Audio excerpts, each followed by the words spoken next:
नमस्कार विद्यार्थियों, आज हम बात करने वाले हैं राजस्थान के इतिहास में जोधपुर के राठौड़ वंश के बारे में। तो बिना किसी देरी के स्टार्ट करेंगे जोधपुर का राठौड़ वंश। अगर आपने इससे पहले के वीडियो नहीं देखे हैं तो डिस्क्रिप्शन बॉक्स में जाइए और वहाँ मैं आपको प्लेलिस्ट अवेलेबल करवा दूँगा। तो देखिए जोधपुर के राठौड़ वंश, ठीक है, जोधपुर का राठौड़ वंश, जोधपुर का राठौड़ वंश, ठीक है। जोधपुर के राठौड़ वंश के बारे में बात करेंगे। सबसे पहले हम इसकी बात करेंगे उत्पत्ति की।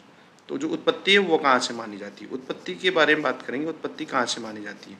देखो, जो इसकी उत्पत्ति के जो जोधपुर के राठौड़ हैं उनकी उत्पत्ति अलग अलग विद्वान अपना मत देते हैं। तो यहाँ पर जो तीन मत हैं वो मेनली इम्पोर्टेंट है। तीन मत देखेंगे हम लोग, कौन कौन से मत हैं। तो एक तो है कन्नौज के गढ़वाल, जो कन्नौज है, कन्नौज के गढ़वाल,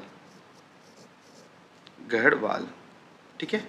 इसके बाद देखेंगे हम लोग जो बदायूं है, बदायूं के राष्ट्रकूट, राष्ट्रकूट, ठीक है, बदायूं के राष्ट्रकूट। और एक और है भल्लराव, भल्लराव के ब्राह्मण, ब्राह्मण, ठीक है, भल्लराव के ब्राह्मण। तो मेनली हम भल्लराव ब्राह्मण, बलराव के ब्राह्मण नहीं, भल्लराव ब्राह्मण, यहाँ ध्यान रखना थोड़ा, बलराव ब्राह्मण, ठीक है। मेनली ये तीन जो मत हैं वो मारवाड़ के या जो जोधपुर के राठौड़ है उनकी उत्पत्ति से संबंध में प्रचलित है। तो देखिए जो कन्नौज के गढ़वाल है इनके उत्पत्ति है, जो इस मत को कौन कौन बताते हैं या इनको मान्यता कौन कौन देते हैं। तो जो सबसे पहले जो कर्नल जेम्स टोड है, कर्नल जेम्स टोड, ठीक है, ये इनकी उत्पत्ति कन्नौज के गढ़वाल बताते हैं कि जो जोधपुर की जो राठौड़ है उनकी उत्पत्ति कहाँ से हुई है, कन्नौज के गढ़वालों से हुई है। इसके अलावा एक तो हो गए कर्नल जेम्स टोड, इसके अलावा Munot Nancy, Munot Nancy, Nancy के अलावा एक और जो है पृथ्वीराज रासो, पृथ्वीराज रासो। जो पृथ्वीराज रासो है इसके जो लेखक थे कौन थे, चंद्रबरदाई, चंद्रबरदाई, ठीक है। ये क्या मानते हैं कि जो जोधपुर के राठौड़ है उनकी उत्पत्ति कहाँ से हुई है, कन्नौज के गढ़वालों से हुई है। जबकि बदायूं के जो राष्ट्रकूट है इनकी इनसे उत्पत्ति जो मानते हैं वो मानते हैं गौरीशंकर, गौरीशंकर, गौरीशंकर हीराचंद ओझा, ठीक है। ये किससे मानते हैं कि जो राठौड़ की उत्पत्ति है वो बदायूं के राष्ट्रकूटों से हुई है। जबकि जो बलराव ब्राह्मण है उन ये इसकी जो उत्पत्ति के बारे संदर्भ में बताया है कि इनकी उत्पत्ति बलराव ब्राह्मणों से हुई है, ये दयालदास के द्वारा बताया गया है, दयालदास, ठीक है, दयालदास जी के बारे में बताया गया है। दयालदास जी ने ये बताया है कि जो बलराव ब्राह्मण थे उनसे इनकी उत्पत्ति हुई है। तो जो जोधपुर के जो राठौड़ है उनकी उत्पत्ति के संबंध में मेनली तीन जो मत है वो प्रचलित है, कन्नौज के गढ़वाल, बदायूं के राष्ट्रकूट और बलराव ब्राह्मण। और जो कन्नौज के गढ़वाल है उनके जो मत है वो colonel James Tod, Munot Nainsi और पृथ्वीराज रासो द्वारा कृत, जो पृथ्वीराज रासो जिनके द्वारा लिखी गई है चंद्रबरदाई द्वारा, वो इनको मानते हैं। जबकि बदायूं के राष्ट्रकूट से उत्पत्ति गौरीशंकर हीराचंद जो ओझा थे उनके द्वारा मानी गई है। और जो बलराव ब्राह्मण है उनसे उत्पत्ति जो दयालदास द्वारा मानी गई है, ठीक है। ये तीन थे। इसके बाद हम देखेंगे कि जो जोधपुर की जो राठौड़ है उनका मूल पुरुष या आदि पुरुष कौन है, ठीक है, इसके बारे में बात करेंगे। मूल पुरुष या आदि पुरुष कौन है? तो जो मूल पुरुष वो या आदि पुरुष जो माना जाता है, जोधपुर के राठौड़ों का जो मूल पुरुष या आदि पुरुष माना जाता है वो किन्हें माना जाता है? जी बिल्कुल, राव सिंहा को माना जाता है, राव सिंहा को माना जाता है, ठीक है, राव सिंहा को आदि पुरुष माना जाता है। इसके बाद देखिए जो मेन जो बाद में जो राजा हुए इनके बाद राव चूड़ा हुए, ठीक है। राव चूड़ा के बारे में बताता हूँ मैं आपको। जो राव चूड़ा है इन्होंने मंडोर जो थी, मंडोर को क्या बनाया?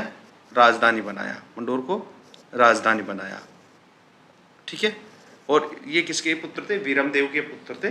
किनके पुत्र थे? वीरमदेव के, वीरमदेव जो राव सिंहा है उनके वंशजों में जो वीरमदेव थे उनके ये पुत्र थे, ठीक है। इनके बाद देखेंगे अपन राव चूड़ा के बारे में मैं आपको बता देता हूँ। राव चूड़ा के मेनली जो मेन दो रानियाँ थी, एक तो सांखला रानी थी, सांखलों की थी सांखला रानी, ठीक है। एक थी जो मोहिली रानी, ठीक है। मोहिली रानी किशोर कवरी। सांखला रानी से जो पुत्र पैदा हुआ वो था रणमल, और जो पुत्री थी वो थी हंसाबाई, ठीक है। हंसाबाई आपने मेवाड़ का राणा लाखा पढ़ा होगा, उनमें बताया गया है। इनसे मोहिली रानी से पुत्र हुआ कान्हा, ठीक है। और भी पुत्र हुए थे कान्हा, ठीक है ना। तो अब क्या हुआ, बड़ा योग्य पुत्र रणमल था, लेकिन मोहिली रानी के प्रभाव में आके जो चूड़ा थे, चूड़ा ने किससे शादी कर सॉरी चूड़ा ने किसको राजा घोषित कर दिया, कान्हा को घोषित कर दिया, ठीक है। कान्हा को राजा घोषित करने के बाद क्या होता है कि जो रणमल थे ये कहाँ जाते हैं, रणमल चले जाते हैं मेवाड़, ठीक है। मेवाड़ जाते हैं, और मेवाड़ के इस टाइम पे जो राजा थे वो थे राणा लाखा, ठीक है। राणा लाखा के पास जाते हैं ये अपनी बहन हंसाबाई का जो विवाह प्रस्ताव लेके, किसके लिए जाते हैं, इनके पुत्र राणा के एक पुत्र पहले ही थे चूड़ा, ठीक है ना, चूड़ा के लिए। लेकिन क्या होता है कि जो थोड़ी मिसअंडरस्टैंडिंग हो जाती है, और फिर बाद में कुछ मिसअंडरस्टैंडिंग होने के कारण क्या होता है कि जो हंसाबाई का विवाह किसके साथ कर दिया जाता है, राणा लाखा के साथ कर दिया जाता है। और शर्त क्या रखी, विवाह कर दिया जाता है, और शर्त क्या थी, देखिए शर्त क्या रखी, एक शर्त पे कि हंसाबाई और जो राणा लाखा से जो पुत्र होगा वही क्या बनेगा, मेवाड़ का राजा बनेगा, मेवाड़ का क्या बनेगा, राजा बनेगा या शासक बनेगा, ठीक है। मेवाड़ का शासक बनेगा। मतलब क्या होता है कि मिसअंडरस्टैंडिंग के कारण वैसे लाए तो चूड़ा के लिए थे, लेकिन मिसअंडरस्टैंडिंग हो जाती है, तो फिर बाद में क्या होता है कि हंसाबाई और जो राणा लाखा था उनकी शादी करवा दी जाती है। और शर्त क्या रखी कि जो हंसाबाई और जो राणा लाखा से जो पुत्र उत्पन्न होगा वही क्या बनेगा, मेवाड़ का शासक बनेगा। तो बाद में जैसे चूड़ा को पता चलती है, तो चूड़ा क्या करता है, अपने जो पिता थे उनकी खुशी के लिए क्या करता है, ये आजीवन क्या नहीं करेगा, आजीवन विवाह नहीं करने की शपथ लेते हैं, ठीक है, करने की या प्रतिज्ञा लेते हैं। इस कारण इन्हें मेवाड़ का भीष्म पिता भी कहा जाता है, या राजस्थान का भीष्म पिता भी कहा जाता है, क्योंकि जो भीष्म पिताजी थे उन्होंने भी यही क्या ली थी, शपथ ली थी, इस कारण इनको भीष्म पिता भी कहा जाता है, ठीक है। आगे देखिए, इसके बाद देखिए ये हो गया अपना। अब जो हंसाबाई इनसे जो पुत्र उत्पन्न हुआ वो होता है मोकल, राणा मोकल, ठीक है, मोकल। अब जैसे ही राणा लाखा की डेथ होती है तो जो मोकल है उनको क्या बना दिया जाता है, शासक बना दिया जाता है, ठीक है, शासक बन जाते हैं, मेवाड़ के शासक बन जाते हैं मोकल। अब क्या होता है कि जो मोकल है वो शासन करते हैं, और यहाँ पर जो रणमल था, रणमल का क्या होता है, रणमल का प्रभाव रहता है, रणमल का, ठीक है, रणमल का प्रभाव मेवाड़ की जो शासन व्यवस्था है इसमें होने लग जाता है, ठीक है। अब क्या होता है, जैसे ही मोकल की डेथ हो जाती है, तो जो मोकल से जो पुत्र उत्पन्न हुआ, कौन हुआ, राणा कुंभा, ठीक है, राणा कुंभा हुआ। और बाद में जो रणमल थे वो भी क्या हो जाते हैं कि जो जोधपुर के शासक बन जाते हैं, ठीक है, वो आगे मैं आपको बताऊंगा कब बनेंगे ये। तो रणमल भी क्या हो जाते हैं, जोधपुर के शासक बन जाते हैं, ठीक है। कुंभा के टाइम पे क्या होता है कि जो रणमल है, जब राणा कुंभा छोटे थे तब मेवाड़ पर बहुत ज़्यादा प्रभाव होता है, लेकिन क्या हुआ है कि राणा कुंभा अपनी स्वतंत्रता के लिए क्या करते हैं, रणमल को रास्ते से हटाना चाहते हैं, रणमल को क्या करते हैं, रास्ते से हटाना चाहते हैं। तब क्या होता है कि जो रणमल की जो प्रेयसी थी उसका नाम था भारमली के द्वारा इनको क्या कर दे दिया जाता है, जहर दे दिया जाता है, ठीक है। और जो रणमल थे उनकी मृत्यु हो जाती है। रणमल के एक पुत्र थे जिनका नाम था राव जोधा, ठीक है। राव जोधा इनके पुत्र का नाम था। इस टाइम पे ये मेवाड़ में ही थे, तो यहाँ से भाग के ये कहाँ चले जाते हैं, अपने जागीर की ओर चले जाते हैं, मारवाड़ चले जाते हैं, ठीक है। अब यहाँ पे हम क्या बात करने वाले हैं, रणमल के बारे में। रणमल के बारे में देखेंगे हम। रणमल, ये रणमल, ठीक है। अब देखो रणमल के बारे में मैंने आपको बता ही दिया। अल्प आयु तक मेवाड़ का मेवाड़ के साथ, मतलब मेवाड़ के जो शासन हैं उसमें इसका बहुत ज़्यादा प्रभाव रहा।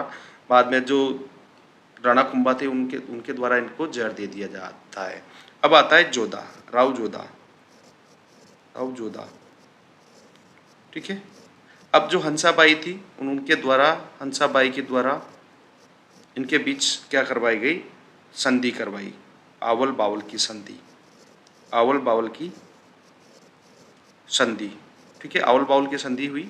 जैसे ही राणा कुंभा द्वारा रणमल की हत्या करवा दी जाती है, तो उसके बाद ये नाराज होकर कहाँ चला आता है, अपने जो जोधपुर की तरफ आ जाता है। और बाद में जो हंसाबाई थी उनके द्वारा जो राणा कुंभा है, राणा कुंभा और जोधा के बीच में क्या करवा दिया जाती है, संधि करवा दी जाती है, ठीक है, राव जोधा के बीच में।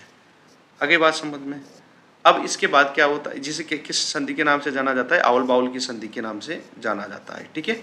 अब इसके बाद क्या होता है कि जो राव जोधा है, इनके द्वारा, राव जोधा के द्वारा जोधपुर की स्थापना की जाती है, जोधपुर की स्थापना की, जोधपुर की क्या की इन्होंने, स्थापना की। कब की, 1459 में, ठीक है।